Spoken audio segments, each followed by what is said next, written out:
Ce jour-là, dans les couloirs, Lydia marchait. Elle marchait lentement, très lentement. Elle avait le pressentiment que quelque chose se passait. Elle marchait lentement et avançait. Soudain, elle s'arrête, en plein milieu du couloir. Elle s'arrête en plein milieu du couloir et reste de marbre. Elle regarde tout le monde. Elle regarde à gauche et à droite. Elle reste au milieu du couloir et tout le monde la regarde, là, au milieu du couloir, avec ses casiers, fixés, le noir, l'obscurité, les ténèbres. Elle fixe devant elle quelque chose que personne ne voit à part elle. Dans sa vision, elle est dans le couloir, et il n'y a personne. Elle est dans le lycée, la nuit, et devant elle, il y a Derek, il y a Peter, il y a Malia, Scott et Styles, qui sont tous devant. Devant, dans sa vision, Styles, Scott, Peter, Malia et Derek sont tous juste devant elle, droits. Ils ne bougent pas. Ils ne bougent pas et sont tous devant elle, droits, et ils la regardent. Ils ont la peau faiblement noire. Leur peau est faible et noire.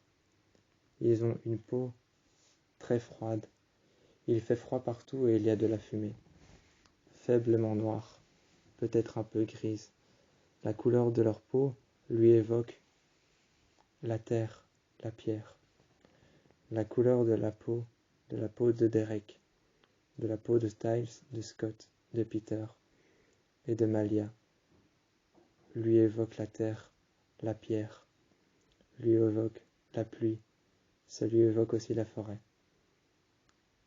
À ce moment-là, ils ouvrent tous les yeux, et pourtant cette couleur tellement bizarre qui lui évoque la terre, la pierre, et qui lui évoque la forêt, disparaît. La couleur de leur peau revient normalement. Lentement, la couleur de leur peau revient normalement. Ils lèvent les yeux, et une fine musique apparaît derrière elle. Une fine musique apparaît derrière elle. Elle lève les yeux, et elle voit que Derek ouvre les yeux. Ses yeux sont blancs. Ses yeux sont blancs et uniquement blancs. Il la regarde et garde la tête droite et fixe Lydia. Scott, à son tour, lève la tête. À son tour, il lève la tête et ses yeux sont blancs. Il garde la tête droite. Il garde la tête droite et ses yeux sont blancs. Il la regarde. Styles s'avance d'un pas en avant. Il s'avance d'un pas en avant et la musique s'arrête. Quand il ouvre les yeux et qu'il lève la tête, la musique reprend derrière elle. À cet instant-là, derrière apparaît Allison, qui avance. En main, elle a son arc à flèche, et elle est prête à dégainer son arc, à dégainer une flèche qu'elle a dans le dos. Elle a des flèches qu'elle porte dans le dos dans un sac, et elle est prête à en dégainer une pour la prendre, pour la mettre sur son arc à flèche. On voit qu'elle prend son arc à flèche, qu'elle tient la flèche derrière et la corde.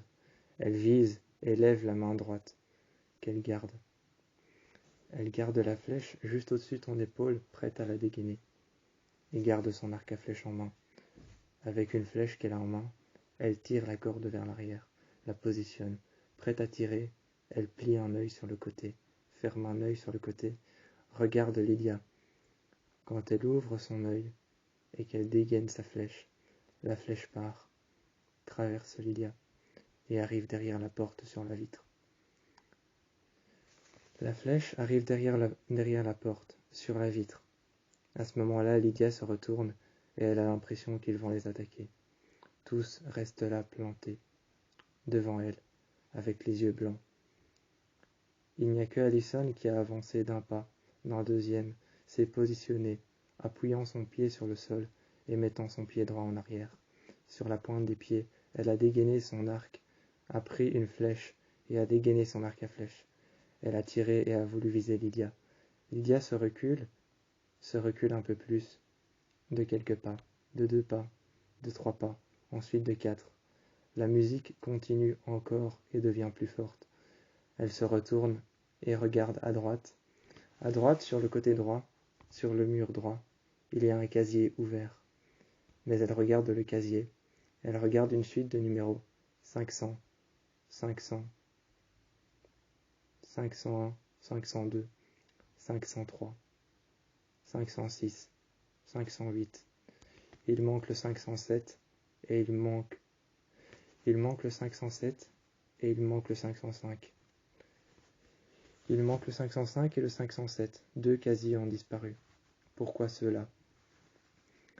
À ce moment-là, elle avance un peu plus et Allison se recule.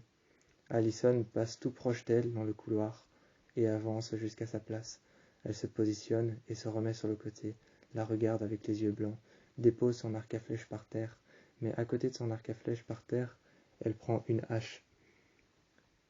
Elle la regarde et elle prend une hache par terre qu'elle prend légèrement en main, reflétant ainsi la lame de la hache à l'intérieur des couloirs. À l'intérieur des couloirs noirs, reflétant ainsi la lame de la hache à l'intérieur des lumières qui transpercent les vitres. Elle prend ensuite un câble électrique, va chercher dans un casier quelque chose, et elle sort d'un casier qui se trouve en bas. Elle sort une fille qui ressemble à Lydia. Elle ressort alors une femme qui ressemble à Lydia. Lydia s'approche alors d'un seul pas et regarde. Elle s'approche d'un seul pas et elle regarde attentivement cette femme. C'est elle avec des yeux blancs apeurés qui la regardent et qui hurle. Au milieu du couloir de Beacon Hills, dans le lycée. Au milieu du couloir de Beacon Hills, dans le lycée, elle se met à hurler tellement que tous les casiers s'ouvrent et se mettent à trembler. Les portes se mettent à s'ouvrir et à se fermer, violemment.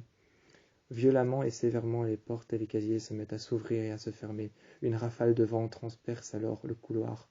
Et cette rafale de vent qui transperce le couloir ouvre les portes et les referme derrière. Elle s'effondre par terre et Scott et Styles, Lydia, regardent au-dessus d'elle et Malia lui demande ce qui s'est passé. Allison vient à côté d'elle avec Scott et avec Styles et demande tous ce qu'il s'est passé. Elle explique ce qu'elle a vu et elle court vers les casiers 105 et 101. Elle court vers les casiers 105. Elle court vers les casiers 105 et aperçoit qu'il y en manque un. Il manque le casier 105, 153, 154, 157. Elle court un peu plus loin dans les couloirs et Scott, Styles et Allison essayent éperdument de l'arrêter. Scott, Styles et Allison essayent éperdument de l'arrêter, mais elle court trop vite. Elle court tellement vite en posant ses mains sur les quais, en posant ses mains sur les murs, en posant ses mains sur les casiers. En posant ses mains sur les casiers, en posant ses mains sur les murs, elle court éperdument vite. Elle n'arrive pas à s'arrêter, effrayée par sa vision. Elle se pose alors et s'arrête par terre. Elle s'arrête par terre et regarde le casier en face, qu'elle a en face d'elle. Elle regarde le casier qu'elle a en face d'elle et se positionne par terre, les jambes redressées contre elle, comme si elle avait peur, et elle tient ses genoux. Scott vient se mettre à côté d'elle et lui demande qu'est-ce qu'il y a. Elle regarde fixement le casier 500 et le casier 501. Allison vient se mettre à côté d'elle et Styles vient se mettre à côté d'elle et lui demande alors qu'est-ce que tu vois, qu'est-ce que tu regardes si attentivement. Styles regarde attentivement ce qu'elle est en train de regarder, le casier 501, 502, 503, 504, 506 et 507. Lydia montre les casiers qu'ils sont en train de regarder tous, et elle répond très lentement, vous voyez pas qu'il manque le 504, le 505 et le 507. Styles regarde et Scott regarde. Allison regarde aussi. Elle s'approche un peu plus des casiers et elle regarde attentivement. Elle compte les casiers. 501, 502, 503, 504, 505, 506 et 507. Ils sont tous là. Scott se lève et demande alors sûrement qu'il y a peut-être un lien avec ça. Il demande peut-être qu'il y a sûrement un lien avec ça. Allison regarde les casiers et se rappelle que le numéro 500 a une importance dans le livre du bestiaire. Elle se rappelle que le numéro 500 jusqu'à 509 a une importance dans le bestiaire. Elle regarde alors les casiers. Allison prend légèrement le casier 504 en main. Elle se rappelle que le 504 le 505 et le 507 ont une importance particulière dans le livre du bestiaire. Lydia se relève et alors commence à parler. Elle dit « Il y a pourtant des casiers qui ont disparu ». Elle va voir au 150 et il y a le 501. Il y a le 501 qui est là, le 502 qui est là, le 503, le 504, le 505 et le 506, ainsi que le 507. Mais elle va voir au 150, le 154, le 153 et le 157 ont disparu. Elle ne sait pas ce qui se passe et elle commence à courir dans les couloirs affolée. On essaye de l'arrêter, mais tant bien que mal, elle s'arrête à chaque fois devant un numéro et devant un casier, pensant qu'il a disparu. On regarde, mais à chaque fois qu'on observe, il y a tous les numéros, correspondant à chaque fois à une page du bestiaire.